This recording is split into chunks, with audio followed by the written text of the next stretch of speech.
সংবিধানের প্রস্তাবনা পঞ্চদশ সংশোধনীর আগের অবস্থায় রাখার পক্ষে মত দিয়েছে বিএনপি। গণপরিষদ নির্বাচনেরও বিরোধিতা করেছে। আলোচনার মাধ্যমে জুলাই গণঅভ্যুত্থানের বিষয়টি সংবিধানে আলাদাভাবে যুক্ত করা যেতে পারে বলে মনে করছে দলটি। আর নতুন রাজনৈতিক দল জাতীয় নাগরিক পার্টি এনসিপি বলেছে, গণপরিষদ নির্বাচনের মাধ্যমে নতুন সংবিধান প্রণয়নের প্রস্তাব দিয়েছে। বিস্তারিত মনির ইসলাম মিন্টু রিপোর্টে।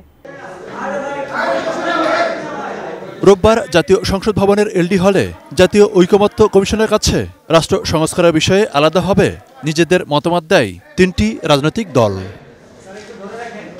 দুপুরে বিএনপির স্থায়ী কমিটির সদস্য সালাউদ্দিন আহমেদের নেতৃত্বে একটি প্রতিনিধি দল লিখিত মতামত জমা দেয়। এতে জাতীয় পরিচয়পত্র ও সংসদীয় আসনের সীমানা পুনঃনির্ধারণের ক্ষমতা নির্বাচন কমিশনের হাতে রাখার মতামত দেয় দলটি। প্রতিষ্ঠানের জবাবদিহি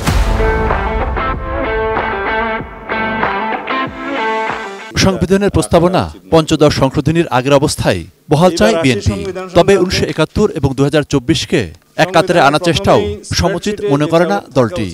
এটাকে অন্য জায়গায় রাখার বা তফসিল অংশে রাখার বা স্বীকৃতি দেওয়ার বিভিন্ন রকমের সুযোগ আছে, সেটা আলাপ আলোচনার মধ্যে দিয়ে আমরা পরে প্রকাশ করব।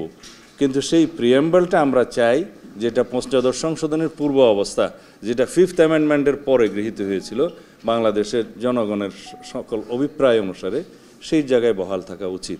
এরপর জাতীয় ঐকমত্য কমিশনের কাছে সংস্কার নিয়ে নিজেদের লিখিত মতামত জমা দেয় জাতীয় নাগরিক পার্টি এনসিপিও। পরে দলটির যুগ্ম আহ্বায়ক সারোয়ার তুষার সাংবাদিকদের বলেন, বিভিন্ন ক্ষেত্রে সংস্কারে গুরুত্বপূর্ণ 166টি সুপারিশের মধ্যে 113টিতে একমত হয়েছেন তারা। তবে বর্তমান সংবিধান দিয়ে গণ আকাঙ্ক্ষার বাস্তবায়ন সম্ভব নয় বলে মনে করে দলটি।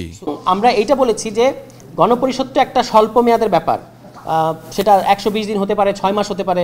গণপরিষদ শেষ হওয়ার পরে ওই নির্বাচিত বডি পার্লামেন্টের রূপ নিতে পারে। এরকম উদাহরণ পৃথিবীর অনেক জায়গায় আছে, যেটা আমাদের আগেরই প্রস্তাব।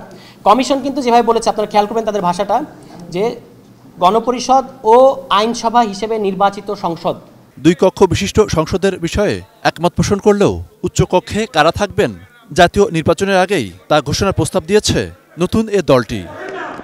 এরপর নিজেদের মতামত জমা দিয়ে বাংলাদেশের কমিউনিস্ট পার্টি সিপিবির সাধারণ সম্পাদক রুহিন হোসেন প্রিন্স জানান, গণপরিষদ নির্বাচন সংবিধানের প্রস্তাবনা পরিবর্তনের বিপক্ষে মতামত দিয়েছেন তারা। সেইটা মনে হয়েছে অনেক সময় 71কে 24-এর সাথে যেন প্রতিস্থাপন করা হচ্ছে। আমরা মনে করি এইটা যথাযথ না। Monirul Islam Mintu, ATN news, Dhaka. বাংলায় নতুন করে লেখার কথা বলা হয়েছে, আমরা এটা একেবারে